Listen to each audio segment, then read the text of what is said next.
While the topic is extremely complex, at the risk of oversimplifying, let us consider a completely hypothetical scenario.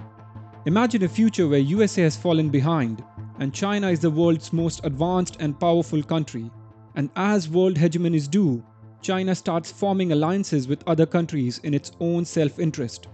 One of these countries is Mexico, which receives billions of dollars in funding through this Chinese alliance to support Mexican economic and military development. Mexico starts to flourish, and the southern states in the United States are influenced by the situation, further instigated by China. Seeking a similar growth for themselves, these states see a sudden rise in separatist tendencies and a desire for sovereignty.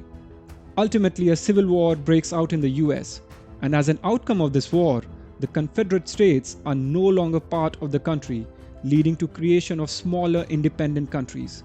China sees this as an opportunity to drive the dagger deeper into the heart of capitalism.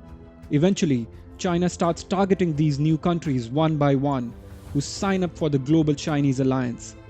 It is quite likely that the United States would feel threatened in such a scenario and perhaps retaliate by attacking one of these newly formed countries, not only because it believes the new country rightfully belongs to them and shares centuries of culture and heritage, but also because it needs to create a security belt for itself.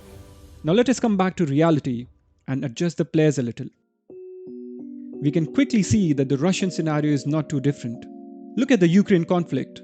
One side is controlling the global narrative and the other appears to be a clear villain. But Russia claims that they are only acting in self-defense. Russia sees NATO's eastward expansion as provocation. The concerns had been communicated by Russian leaders time and again in as clear a manner as possible, but NATO and the West downplayed this. I think it's obvious that the process of NATO enlargement has nothing to do with the modernization of the alliance itself or with security in Europe. On the contrary, it is a serious provoking factor that reduces the level of mutual trust.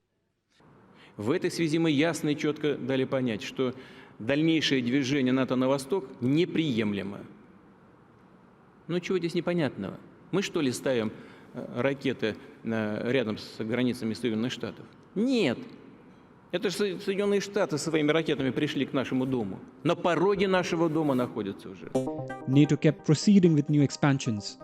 If we go back a few decades, it becomes clearer as to why Russia feels they were stabbed in the back. The North Atlantic Treaty Organization, or NATO, was formed in 1949 to provide collective security to the founding members against Soviet Union and restrict the growth of communism. NATO allowed member countries to pool and share military resources, with the assurance via Article 5 that any attack against one member country would be considered an attack against all NATO member countries.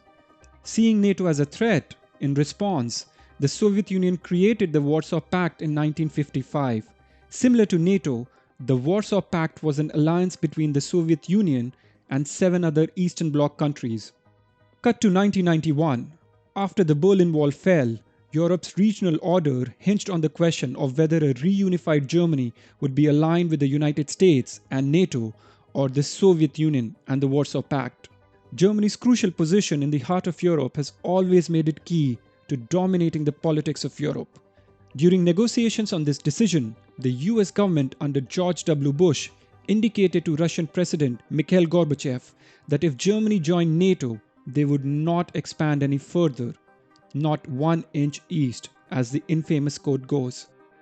Today, the West and NATO claim that no such promise was ever made, and while there was no agreement officially signed against this expectation, there are memos and US transcripts that indicate otherwise. As gullible as it might seem, Moscow agreed and scrapped the Warsaw Pact, with hopes that the West would hold their end of the deal. However, NATO kept the door open, and Russia felt cheated. NATO kept expanding. Since 1949, NATO's membership has increased from 12 to 31 countries through 9 rounds of enlargement. Ukraine shares a lot of history with Russia. Putin himself has long said that he believes Ukrainians and Russians to be a single people, unified by language, culture, and religion. In general, many Russians feel emotionally about the USSR dissolution, with a mix of nostalgia and humiliation. Consistently, polls in Russia and Eastern Bloc countries in the last 20 years indicate that the respective citizens feel the Soviet dissolution did more harm than benefit. Regardless, Russia's actions in Ukraine are criminal, no two ways about it, but the West is not innocent either. NATO's widening umbrella does not justify Putin's incursions in Ukraine or Georgia. However, evidence suggests that Russia's protests have merit and that NATO's decision-making has directly contributed to the current tensions in Europe. Ultimately, it is difficult to gain a transparent understanding behind NATO's expansions. What does it seek? The USSR was dissolved in 1991. Why did NATO keep pushing?